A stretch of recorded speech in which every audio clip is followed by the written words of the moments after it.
PEGI 18.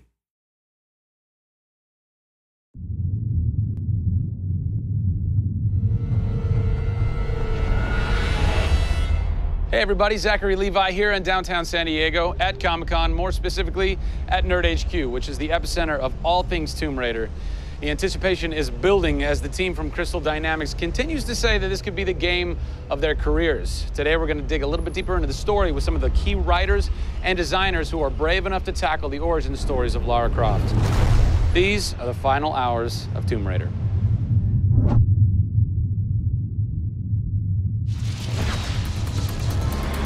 We're in downtown San Diego. We're at Nerd HQ. Fans, the public, will get to play the game for the first time ever. Are you nervous?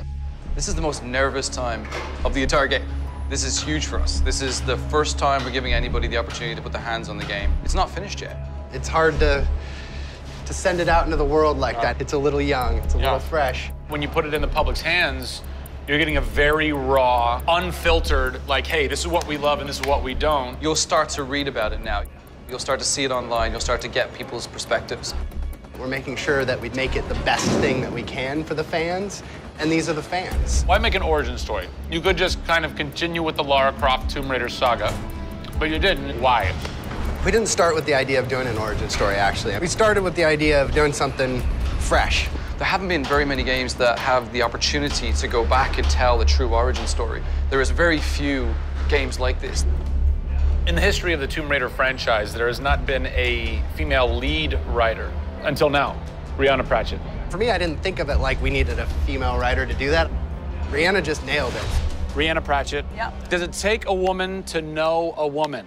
It probably helps, but I don't kind of think about it as much as everyone else does. So I tend to think of myself as being a writer first. There is some of me in her, absolutely. She's very bookish, she's very in her head. I went to public school, I actually learned archery. Camilla did as well, I heard. We bring up our ladies properly. And I genuinely studied Egyptology. I wanted to be an Egyptologist. No way. You know, I've always been a huge fan of kick-ass females. I mean, I grew up on Terminator and Aliens. Yeah. You know, fighting aliens in the future. I thought that was what girls did. It's great to be here at Comic-Con. This is my first time. People are really responding to this kind of new Lara. The fans have been great. They've been very supportive. I want to kind of live up to their expectations. I grew up going to fantasy and science fiction conventions. Now here I am looking at a Tomb Raider poster on the side of a building for a Tomb Raider game I have written. Can't quite process that, but it's very cool. Lara's actions affect her character and her emotional state, and so the first kill for us was a big thing.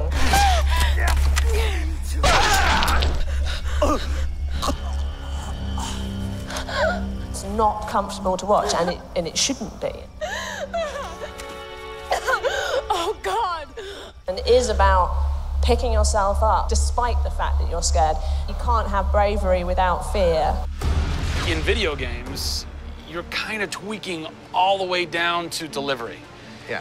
Blessing or curse. Games development can be quite harsh on narrative. You know, you can lose levels or characters. You have to be amazingly flexible. When is the script finally finished? You get insight when you see it through your audience's eyes. Yeah. So once the story gets to a point where we can start sharing with people, where we can start putting it on the screen, then we start to understand, are people getting from it what we want them to get from it? The feedback is that it's really fulfilling our primary goals of delivering a story that introduces people to a Lara Croft, but also just takes them on an amazing adventure.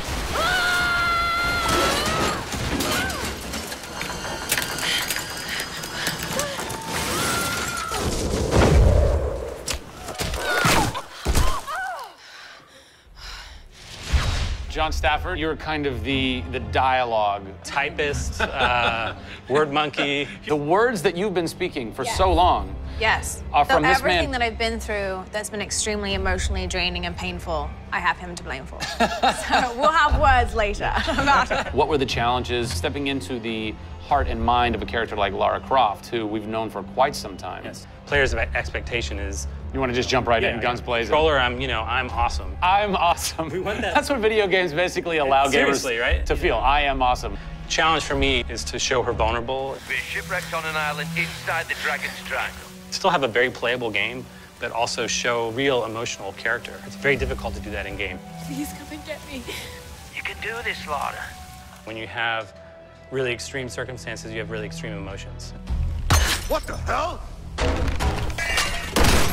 hide from me, outsider!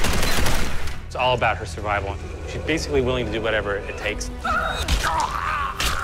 There's people trying to kill you. You know, things are really extreme. Listen, I'm gonna get you out of there. I promise. I promise.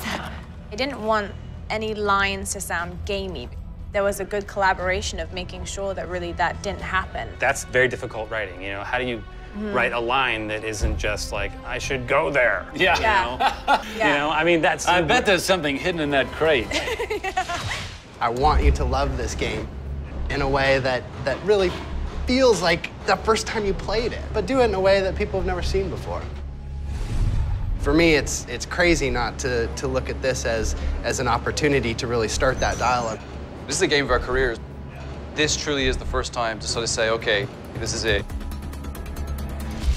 Well, now that we know a bit more about what it takes to reimagine an icon from the ground up, we're headed east to go behind the sounds of Lara's journey. A journey that is heightened and shaped by cinematic score and sound design. I hope to see you on the next episode when we talk to who's behind what we're hearing in Tomb Raider.